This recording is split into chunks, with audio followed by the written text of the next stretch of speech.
Hey. Today I'm gonna be explaining why I haven't been buying anime figures.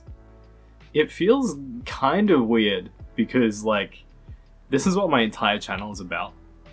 And over the past 12 months maybe, I haven't been buying figures at all.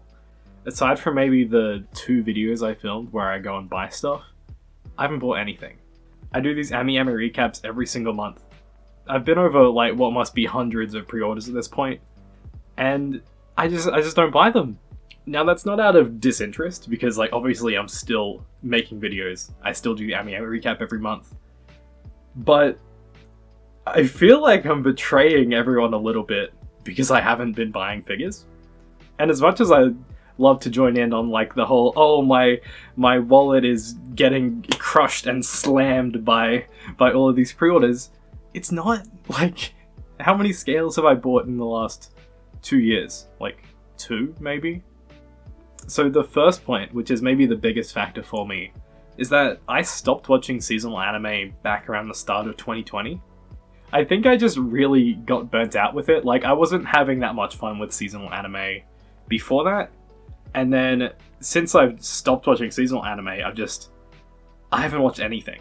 I've previously had a lot of historical knowledge of seasonal stuff, and I've known oh, this is popular, now this character's popular, and I kind of want to buy this figure because of that. But now there's just all these new things like Jujutsu Kaisen and stuff that people seem really excited by, and there's a lot of figures for them. But I can't force myself to watch the anime that it's from or read the manga. So I find that difficult. That's a big thing for me.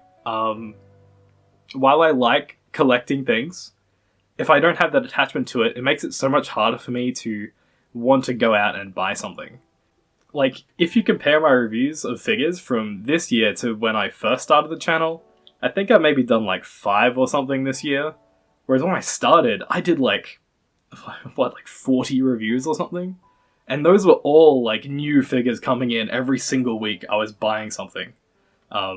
Just so that I could have content for the channel. Which, admittedly, that's not very healthy. And so that's why I've been moving away from doing figure reviews and more into just general figure culture videos. And it's whatever. I still do reviews when I have things that I'm passionate about that come in, but yeah, this Nendo came in a week or 2 ago maybe? Maybe 2 to 3. I don't care that much. Which is kind of sad because Nendos really are my bread and butter, I think.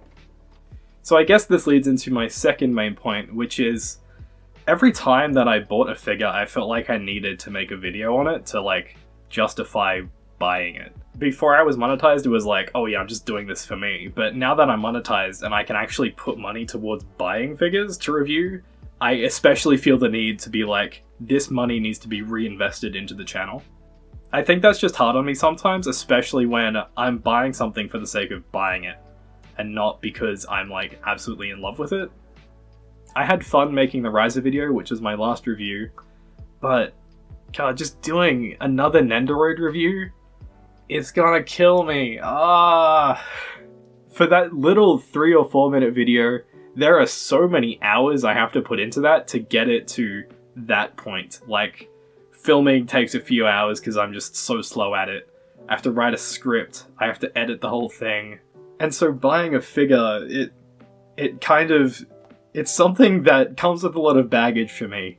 I used to be excited about getting a figure, and now I'm just oh cool, here's the box, I'm just gonna leave it in the box. Maybe review it one day. Whereas a few years ago, I'd get the box and I'd instantly open it, I'd set the figure up and I'd be wow, check this out. It's definitely a feeling that I want to go back to, and I'm trying to find a good balance between things that I do review and things that I just buy for myself. So then we have point 3, which is definitely a symptom of COVID, which is that shipping still sucks for Australia. It is so bad. The shipping price between Japan posts like EMS and SAL is so much cheaper for me than DHL or FedEx or something like that. As a result of that, I've had Fat Company's High Elf Archer in a warehouse in Japan somewhere for a long time. I think I might have ordered her 2 years ago, and she's been released in a warehouse for maybe 10 months at this point. And I'm just not gonna pay the extra money to ship her. It's... I don't want to do it. It's like an extra $70 or something, and I'm like, I wouldn't have bought the figure if I knew I would have to pay that shipping cost. I thought that the EMS shipping closure for Australia would last maybe like a couple of months at best. And right now I think we're going on like a year and a half. And then we're still not showing any signs of reopening that. And I can only hope that like when Australia's borders reopen to Japan, those flights start coming back for those shipments. But man, like it's been far too long. And anytime I order something now, there's so much uncertainty as to whether I'm just not going to be able to get it when it comes out, and it's just going to be stuck waiting for the day when EMS opens back up. The other thing on that end that's keeping me from buying figures is that figure prices have gotten much more expensive recently. On one hand, I think the price increases across the board are okay. I think for the most part, every manufacturer is giving a little bit more. The figures are looking better, the bases are becoming more unique, and the quality seems to be going up. And then the other side of me doesn't want to spend over like 18,000 yen on a scale figure. And so trying to reconcile with myself that like, this is probably for the best, but I just don't like the prices going up. Especially for people who buy a lot of figures, which isn't me. Like, I have a large collection, but that's been amassed over a number of years. Whereas some people come into the hobby and buy like 20 scale figures in their first month, and I'm like, oh my god, yeah, that's like all of my scales combined. And the price they're paying for that that's a lot of money. And personally, I'm at the point where like, because I'm not watching anime, because I don't care about these characters that much anymore, I struggle to justify spending that cost, apart from just having content to do videos for. And thankfully, because of this, I can like at least subsidize some of the costs so it doesn't feel as bad for me.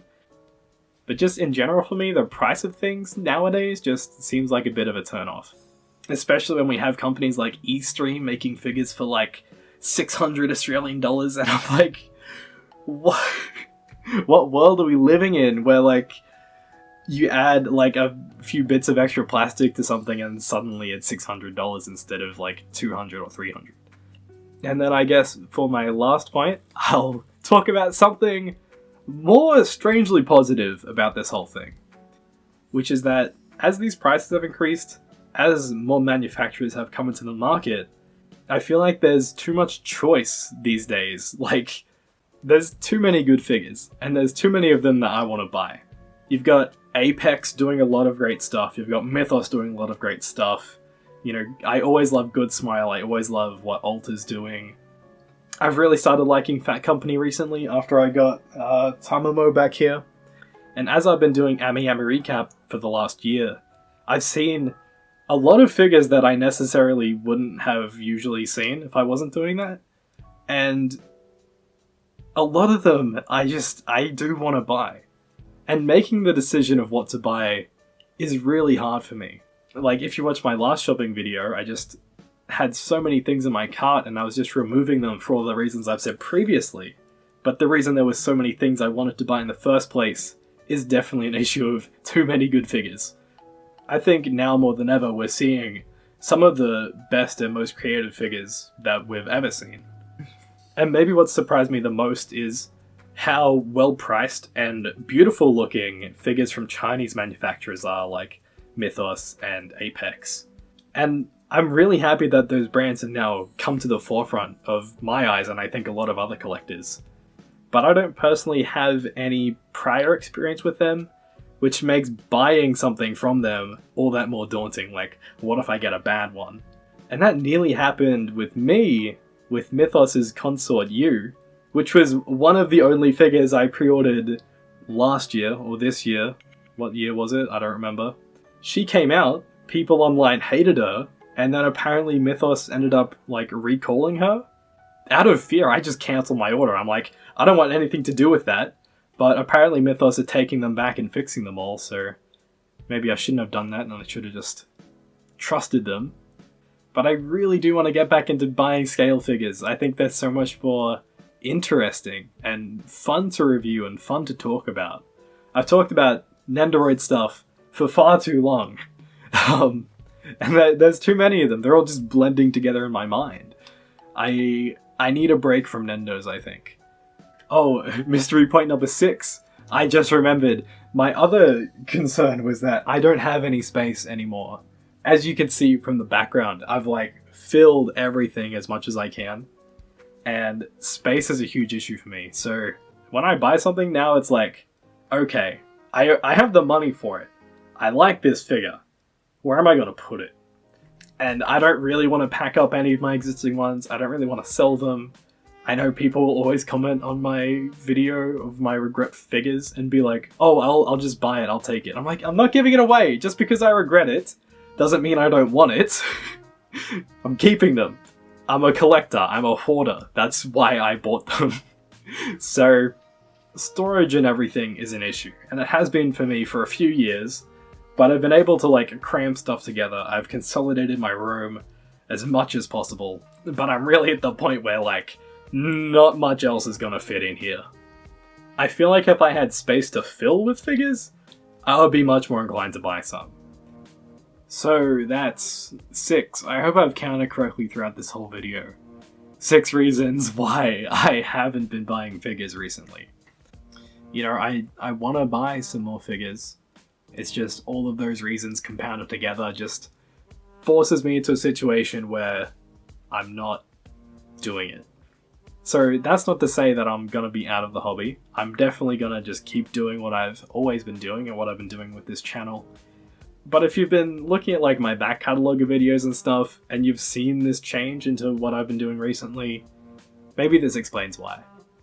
Or if you see me being very nitpicky and harsh on something in an Ami recap, sometimes that's just for me, so I don't go and buy something.